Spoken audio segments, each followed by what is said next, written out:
Hey guys, welcome back. Today I have a creepypasta for you all. It's called The Asylum. It was specifically requested for me to do by my good friend Al from Al's Horror Shop.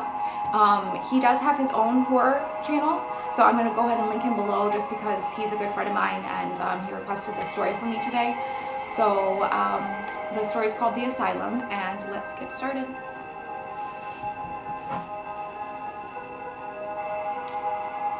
My friends and I used to do a lot of geocaching after our senior year in high school. For those of you who don't know what geocaching is, it's essentially a worldwide scavenger hunt. People will select sites and conceal a geocache somewhere unobtrusive, then post GPS coordinates on geocaching websites where other searchers can download the coords and locate the cache. Usually, people who have found the object, often it's a chest or something hollow, will leave a note or a small personal memento for future searchers to find and to appreciate. There are several types of geocaches, and most of them are thematic in nature. Scenic destinations, romantic sites, or hard-to-reach areas, etc. This story begins when my friends and I decided to try a series of purportedly haunted locales within about an hour's drive of our hometown. It had begun innocently enough.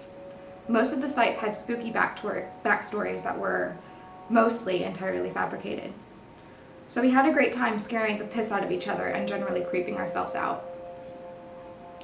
We'd begun searching after the sun had set to enhance the creep factor, but by around midnight, most of our large group had dwindled off and gone their separate ways. When we reached our last chord, there was just myself, Rebecca, Kevin, and Evan left, and we were completely determined to knock it off of our list. Rebecca was our guide for the night. She was in charge of putting in the coordinates and reading the backstory behind each site. So while I drove, she began reading about the last one out loud to the rest of us. Now I'm essentially paraphrasing here, but it went something along the lines of this. Henkel Asylum, constructed in the early 1900s, the James Henkel Asylum was built to a house burgeoning population of the criminally insane. Men who had committed vile crimes, such as rape, murder, torture, without signs of remorse were deemed mentally unstable and sent to this facility for further study and rehabilitation. Once committed, very few criminals were ever released back into society, and those that were usually had been given frontal lobotomies, which was very popular at the time, or electroshock therapy, both of which rendered the patient nearly brain dead, capable of performing only rudimentary tasks. Stories. Contemporary visitors to the asylum report hearing banging noises, cell doors opening and closing, and hearing cackling laughter that is abruptly cut short. It was pretty standard fare compared to the rest of the sites we visited that night, and we naturally had a good time psyching each other out for the next 15 minutes while I drove to the asylum. We'd all heard about it. It was in our local area after all, and we knew it had been condemned and abandoned since as long as any of us could remember. So we figured it'd be a great place to run around and be reckless teenagers without risk of getting yelled at by the cops. When we did finally arrive, it looked like something straight out of one of those cheesy B movies they show on sci-fi. Chain-link fence with barbed wire around the perimeter, 2 guard towers flanking the main gate, which was of course chained and locked shut with a big no trespassing sign hanging from it. The asylum itself was decrepit, looking like it hadn't been touched for decades, which was surprising since we grew up in a pretty nice area where the municipal lawmakers tried to keep everything looking spiffy for the tourists. Needless to say, we promptly ignored the sign on the front gate and hauled ourselves over, cameras and GPS in hand, and walked towards the asylum. Now, given our attitudes toward the previous sites, you've probably gathered I'm somewhat of a skeptic. I believe that there are paranormal things that can't be explained, yet, but I'm not exactly summoning demons in front of my bathroom mirror. So when we opened the main door to the asylum, conveniently it was unlocked. I dismissed the cold burst of wind as just stale pent-up air rushing out after being trapped inside for so long. My friend's bravado, however, quickly disappeared, and they began shuffling their feet nervously at the entrance, hesitant to cross the invisible threshold. I took point, chivying them along with prodding taunts, and eventually everyone was inside. It wasn't as bad as I thought it would be. Things were relatively clean, and the entire building looked like it had been gutted. The paint was peeling, tiles popping up here and there, and the metal trim near the baseboards of the wall was in desperate need of some rust begone. But aside from that, the place was entirely empty. No crazy-ass chairs with leather straps, no gurneys lying haphazardly around, just an old reception desk and 2 hallways leading off to the different wings.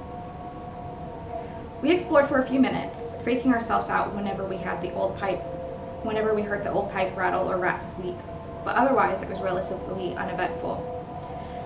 Our fears safely suppressed by the presence of each other, we began to get more adventurous, opening doors and peeking inside of them.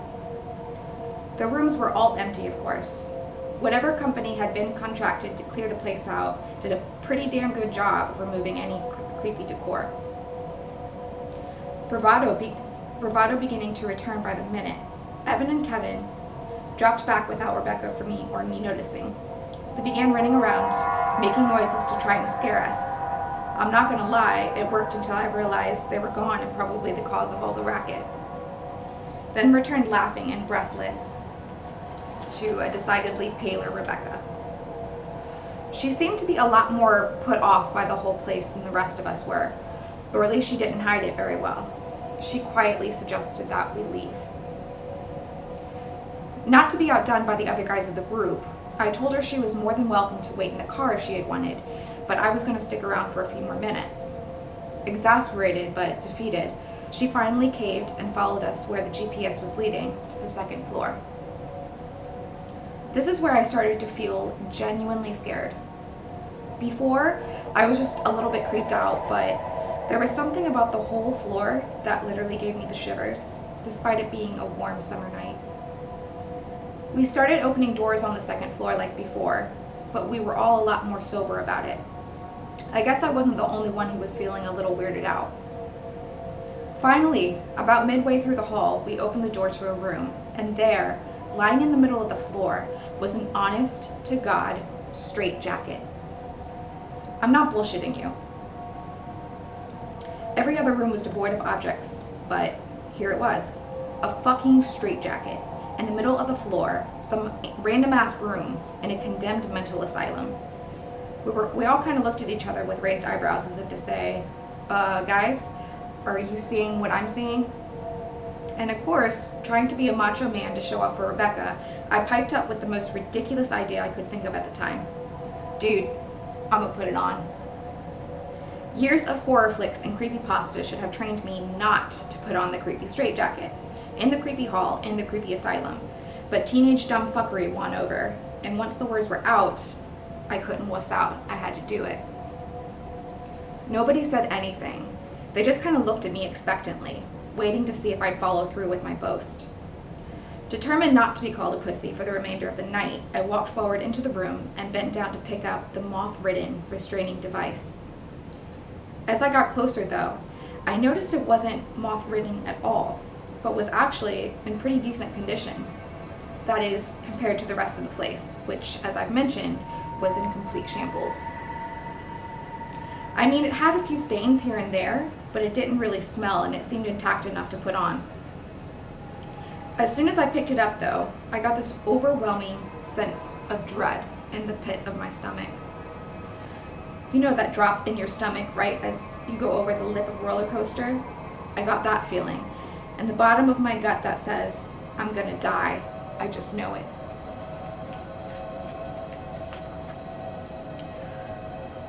Well, I decided to be really strong and totally ignored it. My desire not to die was overweighed, as often as it is in a teenager's, by my own need to look cool for my friends. So I slipped my hands into the sleeves, one at a time, until it hung loosely from my shoulders. Now, if you've ever seen a straitjacket, you know that you can't tie it up yourself.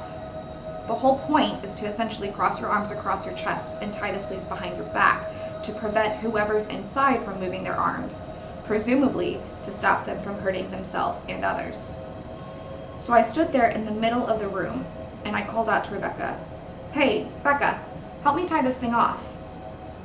She looked, if you'll excuse the pun, pale as a ghost, but she managed to squeak out, I don't think this is a good idea."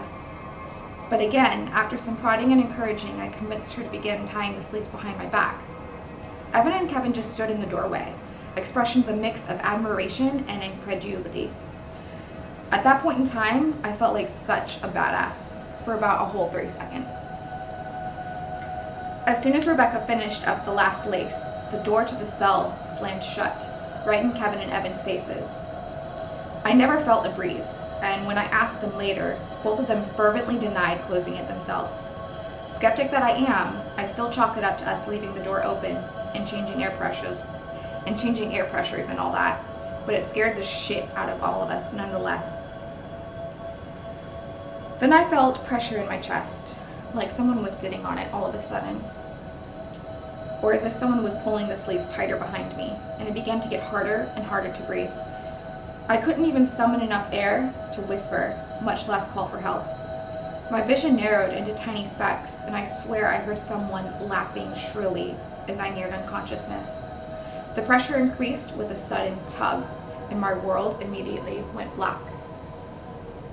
When I finally woke up, my vision was foggy, or at least I thought it was, until I realized it wasn't just foggy, it was completely dark, like staring through a lens that's been collecting soot. I blinked a few times and the darkness wavered, but it didn't dissipate. Now I've passed and blacked out before, but whenever I woke up, it was nothing like that. Either my vision gradually cleared up, or it was blurry. But never in my life have I been able to recreate the shadowy haze I saw in the asylum that night. Then, from the murky depths, 2 small pinpoints of light appeared a few inches in front of my face, glaring a lurid red. And a dim echo of laughter I heard before summoned me. As soon as they appeared, however, they were replaced by 2 brilliant shafts of incandescence, Evan and Kevin shining flashlights down onto my face. The last thing I remember hearing before I lost consciousness was Rebecca's screams and the door banging open, which probably explains why those 2 were standing over me with flashlights in hand. I gradually became aware of a dull murmur that I recognized as Rebecca's asking me, "Please wake up. Please, please, please, please wake up," as she shook me. She just kept saying it over and over again. She kept sobbing and shaking me hard. When my vision cleared enough, I glanced over and saw her eyes were completely red, like she'd been crying for a while. Trying to muster some shred of manliness, I found myself speaking in a surprisingly calm voice, given how I was actually feeling at the time. I remember distinctly what I said to her, word for word. "Get those fucking flashlights out of my face, you fucking douchebags." Expecting a laugh or at least some reciprocal insults, I was just kind of shocked when they all looked at each other quizzically, seemingly surprised. You're okay, man?" Evan asked incredulously. "Yeah, why the fuck wouldn't I be? Becca just tied the things too tight. I couldn't breathe, so I passed out." "How long was I out for?" I inquired. Apparently, it had been long enough for them to untie the straitjacket, allowing me to rub a hand across my face. Another shared a look of disbelief. "Dude," Kevin began, "you've been out for like 15 minutes, man. We were about to call 911. You kept shaking. Evan even tried pitching you so hard it drew blood, but you just wouldn't wake up."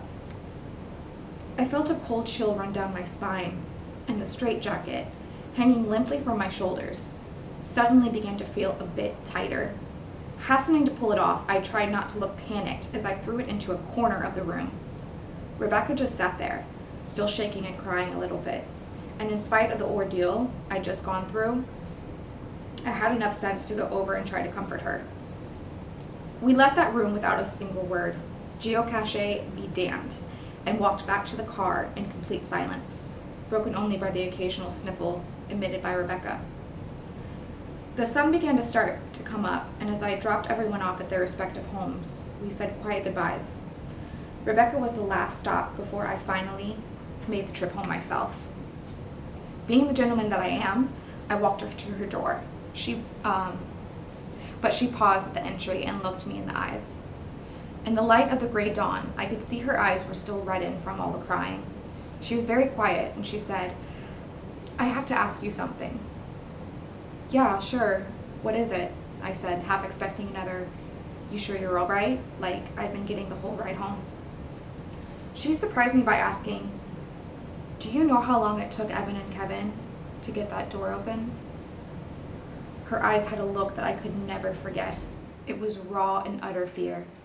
Something had happened in that fraction of time between me blacking out and then getting in there that had absolutely terrified her.